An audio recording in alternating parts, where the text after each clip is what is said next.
Back to Akash mission navy. कैसे आप सब, और ऑनलाइन क्लास पार्ट 3 में आप सबका स्वागत है। तो आज हम बात करने वाले हैं सैलरीज की और आपके वेसल्स की, कि आपके वेसल्स एफजी होते हैं और जो आपके कोस्टल वेसल्स होते हैं उन पे सैलरीज क्या क्या होती है और रैंक प्रमोशन आप कैसे ले सकते हैं, सीडीसी और सीओसी का क्या मतलब होता है। तो इन बातों के बारे में आज आपको बताएंगे। So without wasting our time, ये रहा इंट्रो।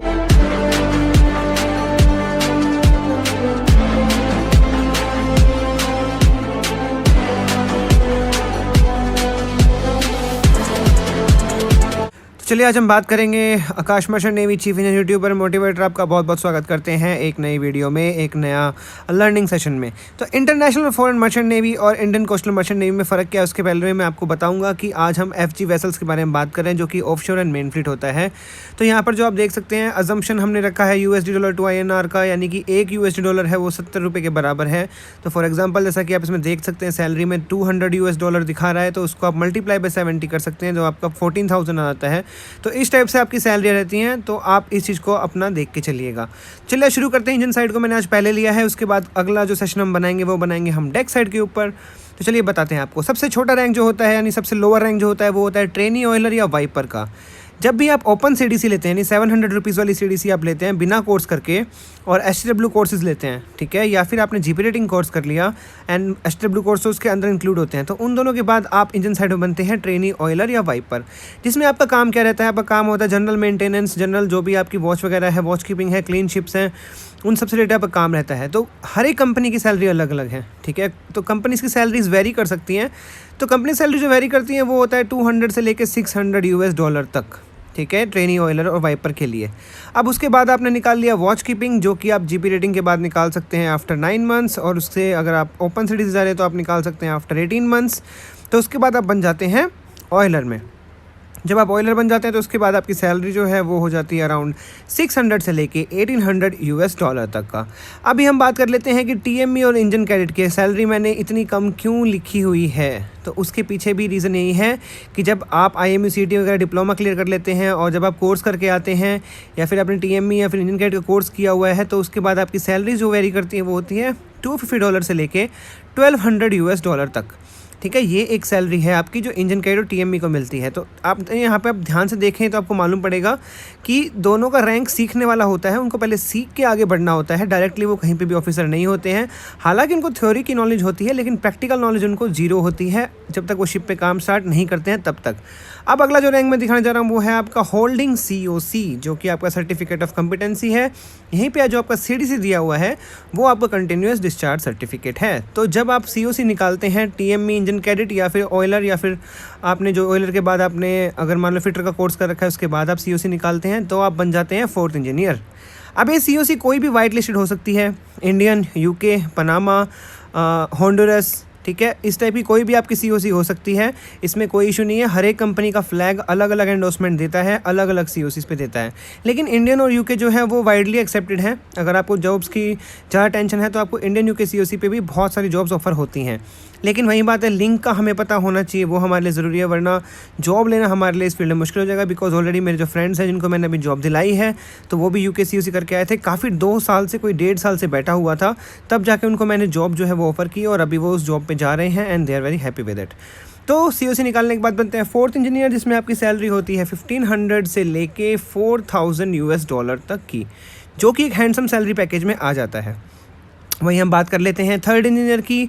जब आप उसमें 1 साल सेल कर लेते हैं, 1.5 साल सेल कर लेते हैं, फिर आप बन जाते हैं 3rd इंजीनियर। तो 3rd इंजीनियर की सैलरी आपकी यहाँ पे होती है $2000 से लेके $8000 तक की। और इसके बाद अगर हम बात करें 3rd इंजीनियर का काम क्या रहता है शिप पे, उनको क्या क्या काम देखने पड़ते हैं, तो सबसे ज़्यादा ज़रूरी जो आपके इंजन रूम है उसमें आपको सारी मशीनरीज़ के बारे में पता होना चाहिए, अपने बॉयलर्स के बारे में पता होना चाहिए, आपके पंप्स के बारे में पता होना चाहिए, वाल्व्स जो होती हैं उनके बारे में पता होना चाहिए, और जब कोई प्रॉब्लम आ जाए इंजन में तो उसको कैसे रिकवर करना है, कैसे उसकी उसी पोजीशन पर उसको लेके आना है, उसका नॉलेज होना चाहिए। लेकिन इन सब के लिए आपको चीफ इंजीनियर दिया जाता है, जो कि आपकी टॉप नॉच पोजीशन होती है। अब उसके बाद हम बात कर लेते हैं 1 साल 1.5 साल करने के बाद सेम कंपनी में आपको अगर आप ऑफर ढूंढ रहे हैं तो उसमें आपको मिल जाता है 2nd इंजीनियर का ऑफर, और उसमें आपको मिलती है 4000 से लेके $10,000 तक की सैलरीज।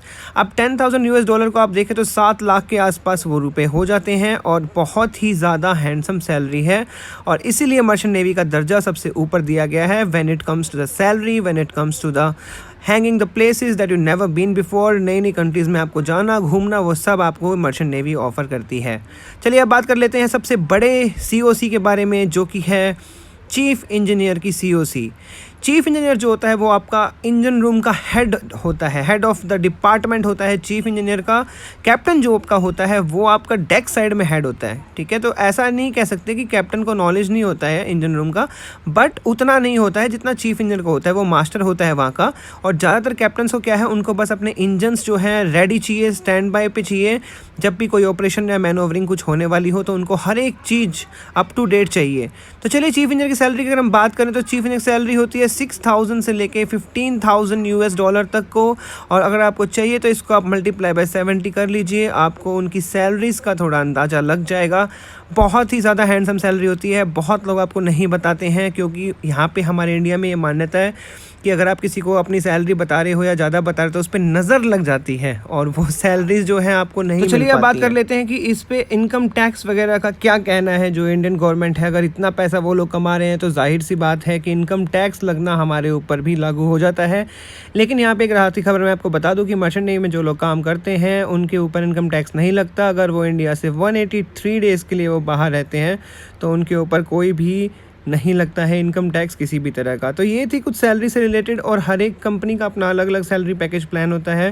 किसी किसी कंपनीज़ में इससे ज़्यादा भी हो सकती हैं, किसी किसी कंपनीज़ में कम भी हो सकती हैं। लेकिन जो आपको सैलरी मैंने यहाँ बताई है तो 99% कंपनीज़ की सैलरी जो है वो ऐसी ही होती हैं, इसी के बेस के बीच में ही आती हैं। तो आप लोगों को क्या करना होता है, जो सैलरीज आपको मिलती है ज़्यादा कोशिश किया करो कि इसको सही जगह पे इन्वेस्ट करें। सबसे बड़ी गलती जो सीफेयर करता है वो यही करता है कि जो पैसे वो कमाता है उसको फ्रेंड्स में या फिर लिकर वगैरह में या फिर जो भी है अदर एक्टिविटीज़ में उन पैसों को खर्च कर देता है, लेकिन सेविंग नहीं करता है। तो जिस टाइम पर जब ये जॉब अगर मान लो कभी प्रॉब्लम आती है, कंपनीज़ में नहीं मिल पाती है, तो यही सेविंग है जो आपकी काम आती है। तो कोशिश ये कीजिए कि इसको चाहे आप इनकी FD करवाइए या कुछ भी करवाइए। अगर मेरे से आप बात करें तो मैं आपको यही सलाह दूंगा कि इनकी FD आप करवा सकते हैं, जिसमें आपको पर मंथ जो है बेनिफिट इनका मिलता रहेगा। एक तरह से पेंशन्स आपकी बन जाएंगी उसमें।